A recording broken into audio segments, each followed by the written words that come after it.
এবং তিনি Facebook live ছাড়া আর কোনো জায়গায় খবর উড়াবার জায়গা পাচ্ছেন না, কারণ তিনি জনমানুষে আসলে মানুষ প্রশ্ন শুরু করবে, ওনাকে ফেসবুকই করতে হবে। আর আমরা বাস্তবের মাটিতে দাঁড়িয়ে লড়াই করছি, লড়াই করব।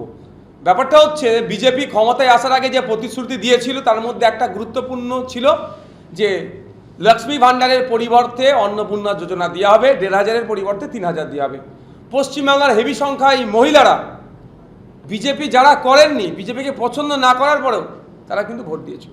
তার অন্যতম একটা হচ্ছে পশ্চিমবাংলার মানুষজন আর্থিকভাবে দুর্বল, ৫০ থেকে ৬০% মানুষ সরাসরি এগ্রিকালচারের সাথে যুক্ত, যাদের মাসিক ইনকাম পরিবার পিছু গড় ইনকাম ৮,০০০ টাকার নিচে, তাদের জন্য ৩,০০০ টাকাটা অনেকটাই টাকা, সেই আশায় দিয়েছিল। কিন্তু ভোটের পরে বিজেপি ক্ষমতায় আসলো, একের পর এক নিয়ম শুরু করলো।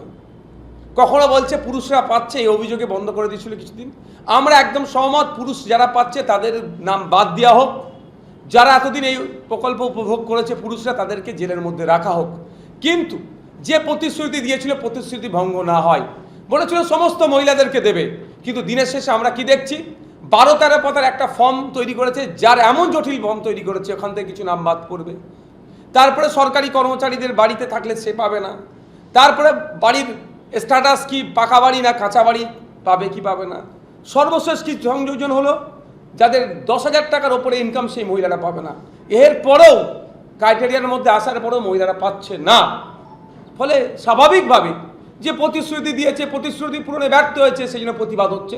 গণতান্ত্রিক প্রক্রিয়ায় প্রতিবাদ হবে, চলতে থাকবে। যে প্রতিশ্রুতি দিয়েছে সেটা পূরণ করতে বাধ্য, সরকারকে পূরণ করতেই হবে, নাহলে এই সরকারের বিরুদ্ধে মহিলারা আগামী দিনে ভোটের বাক্সে অবশ্যই উত্তর দেবে। দেখুন, এই প্রসঙ্গ যখন আসছে, এই প্রসঙ্গে আমি ইতিপূর্বে একাধিকবার বলেছি যখন নতুন তাকে দলে জয়েন করেছিলাম। দেখুন, কোনো মানুষ যদি তার পাস্ট জীবনের কর্মকাণ্ডতে অনুতপ্ত হয়ে সঠিক পথে জনসেবার কাজে নিযুক্ত হতে চায়, তাকে আপনি সুযোগ দেবেন না?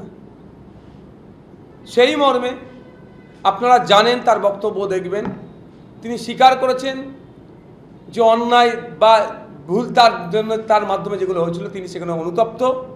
তার পরিবর্তে তিনি নতুন করে জীবনযাপন শুরু করতে চাই মানুষের জন্য, সেই মর্মে আমরা তাকে সুযোগ দিয়েছিলাম। ধরুন, এই ধরনের কথাবার্তা যদি কেউ বলে থাকে, অসংসদীয় কথা বলছেন, অসাংবিধানিক কথা বলছেন। সরকারটা 5 বছরের, কে ভোট দিল না দিল সেটা ম্যাটার করে না। যখন ওত নিচ্ছেন তখনই প্রত্যেকটা নাগরিককে পরিষেবা দেওয়া তার দায়িত্বে, কর্তব্যের মধ্যে বর্তাচ্ছে। এখন ফেলিওর হচ্ছে, পরিষেবা দিতে যখন পারছেন না তখন যে কথাগুলো বলছেন এগুলো অসংসদীয়, অসাংবিধানিক বলে মনে করি। এটা শুধুমাত্র নাম্বার আছে বলে এই নাম্বারের দম্ভ দেখানো হচ্ছে। একটা সময় কিন্তু দেখলে দেখা যাবে বিগত যে সরকারগুলো আজকে ইতিহাসের পাতায় ঠাঁই হয়েছে তারাও নম্বর দেখাতো।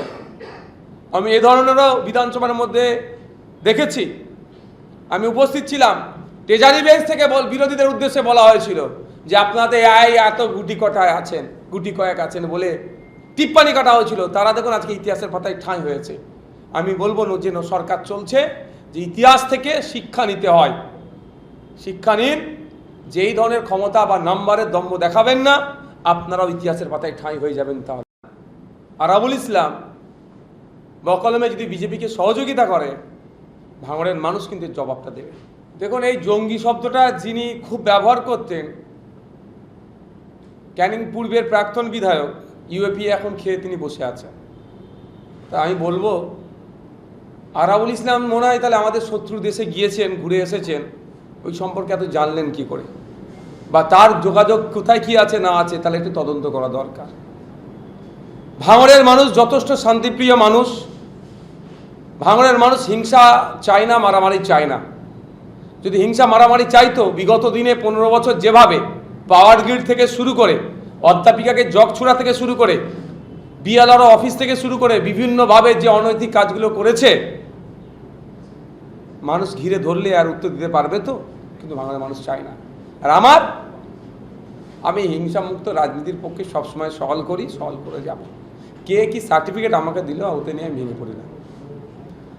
দেখুন, এটা ওখানে কলকাতা পুলিশের ভাঙড় ডিভিশন আছে, এন্টি এক্সিট পয়েন্টে সিসিটিভি আছে।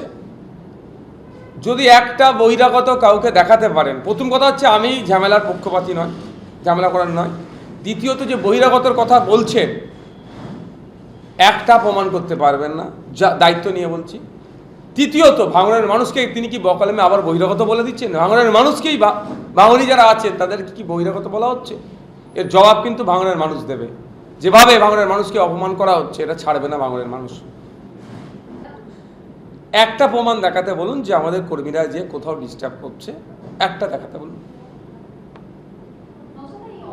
তবে একটা কথা, আমাদের কর্মী নয় সাধারণ মানুষকে ভাঙড়ের বলা আছে যেখানে যা উন্নয়নমূলক কাজ হবে শিডিউল সেখানে টাঙাতে হবে, সাধারণ মানুষকে দেখাতে হবে। 6 ফুটের ঢালাই রাস্তা চওড়া, সেখানে 5.5 ফুট 5 ফুট করে 1 ফুট 1.5 ফুটের টাকা খেয়ে নেবে না। 8 ইঞ্চি গেজ বা 6 ইঞ্চি গেজের ঢালাই রাস্তা 4 ইঞ্চি করবেন, একদম ছাড় দেওয়া যাবে না। ঢালাই রাস্তার আগে ইট বিছোতে হবে, ইট না বিছিয়ে আপনি ঢালাই করে দিয়ে চলে যাবেন। ভাঙড়ের ISF এর কর্মী কেন, সাধারণ মানুষ প্রস্তুত আছে এগুলোকে আটকাবে? তখন ভাঙড়ের সাধারণ মানুষকে জিজ্ঞাসা করুন। দেখুন, আমি একটা কথা বুঝি যে দলে যখন ছিল সে আমার সোনার টুকরো ছেলে দল থেকে চলে গেল, তার আগে পরে নানান বিশ্লেষণ যুক্ত করতে হবে, ওটা আমি বলবো না। আমি আগের দিনেও বলেছি, আজকেও বলছি, নীতির লড়াই চলতে থাকবে, ন্যায়কে প্রতিষ্ঠার লড়াই চলতে থাকবে। পঞ্চায়েত সমিতি বলুন আর পঞ্চায়েত বলুন, জেলা পরিষদ বলুন, কোনো কাজে কাটমানি নেওয়া যাবে না। যে শিডিউল আছে এক্স্যাক্ট কাজ করতে হবে। কাউকে ধমকে চমকে কলকারখানা করতে এসছে, এখানে কোম্পানি সেট আপ করতে এসছে, ভাঙড়ের মানুষের কাজ হবে, সেখানে আপনার গ্যারেজ তার জায়গার সামনে 4টে ফ্ল্যাগ লাগিয়ে দিয়ে টাকা তুলবে, ভাঙড়ের এই বদনাম করতে দেওয়া যাবে না। ফলে এর সাথে যারা খাপ খাওয়াতে পারবে তারা থাকবে, যারা খাপ খাওয়াতে পারবে না তারা ছেড়ে বেরিয়ে যাবে। ভবানীপুরের মতো জায়গা এখন মিডিয়ার বন্ধুদের অনেক এটা নিয়ে চর্চা করার সময় হয়েছে। এটা শহুরে বাবুদের সমস্যা বলে, এটা গ্রামীণ সমস্যা দীর্ঘদিন ধরে হয়ে আসছে। আজকে মিডিয়ায় আলোচনা হবে, ডিবেট হবে, ঘন্টাখানেক হতে পারে। আবার শহরে কেন সাপে কাটলো? আরে গ্রামে প্রতি বছরে প্রায় 1,500 মানুষ সাপে কেটে মারা যাচ্ছে পশ্চিমবাংলায়, কোনো চর্চা হয়নি। আমি বিধানসভায় বলেছিলাম এটা নিয়ে। স্নেক আইল্যান্ড যেটা আছে, 5 বছরে সাপে কাটা রুগী দেখলে মারা গেছে 2-4 জন খুঁজে পাবেন। তাহলে এখানে পশ্চিমবাংলা হচ্ছে কেন? সাপে কাটলেই মারা যাচ্ছে কেন? সব থেকে বড় সমস্যা হচ্ছে এটাই যে অ্যান্টিভেনাম তৈরি হয়, সেটা আমাদের রাজ্যে আর হচ্ছে না। ফলে তামিলনাড়ু থেকে, সাউথ ইন্ডিয়া থেকে নিয়ে আসতে হচ্ছে। ভৌগোলিক অবস্থানগত কারণে তামিলনাড়ুর চন্দ্রবোড়া সাপের যে বিষ আমাদের ওয়েস্ট বেঙ্গলের চন্দ্রবোড়া সাপের সেই বিষ ম্যাচ করছে না। ফলে কি হচ্ছে, এই অ্যান্টিডট বা এভিএস দেওয়ার পরেও এই রোগীগুলো শরীরে অবজার্ভ করতে পারছে না, অনেকে মারা যাচ্ছে বা অনেকে ট্রিটমেন্ট হওয়ার কিছুদিন পরও মারা যাচ্ছে, ক্ষতি হচ্ছে। আমি চাইবো না শহরের মানুষকেও সাপে কাটুক, আর আমি চাইবো না গ্রামের মানুষকেও সাপে কাটুক, কিন্তু চর্চা এটা নিয়ে বেশি বেশি করা দরকার যে একটা ভয়ঙ্কর সমস্যা। গতকালকেই তো সম্ভবত সেন্সাসের ডিউটি করতে গিয়ে এক সরকারি কর্মচারী সাপের ছোবলের সাপকে কামড়েছে। কেন হবে এগুলো? সচেতনতার অভাব। সাপ আর মানুষের মধ্যে সংঘাতে তো এটা হয়, কেন সংঘাত হবে? আমাদের ডিপার্টমেন্ট কি করছে? মানুষকে সচেতন করতে পারছে না কেন? পশ্চিমবাংলায় 104-5 রকমের সাপ আছে, 4টে সাপ সব থেকে বেশি কাটে। সেই সম্পর্কে মানুষকে সচেতন করা হচ্ছে না কেন? দপ্তর আছে, মিনিস্টার আছে, সচিব আছে, বছরে বছরে বরাদ্দ হচ্ছে, কিন্তু সাধারণ মানুষের আউটকাম কি হচ্ছে? বাজেট বেড়ে যাচ্ছে, কিন্তু আউটকাম যতক্ষণ আমরা দেখাতে পারবো সেই বাজেটের কোনো দাম নেই। আজকে এটা নিয়ে চর্চা হচ্ছে কলকাতা শহরে নামি দামি একটা স্কুলে সাপে কেটেছে বলে, কিন্তু গ্রামে প্রতিনিয়ত দেখুন primary school, upper primary school, high স্কুলে দেখুন এই ধরনের ঘটনা প্রায় আপনারা পাবেন।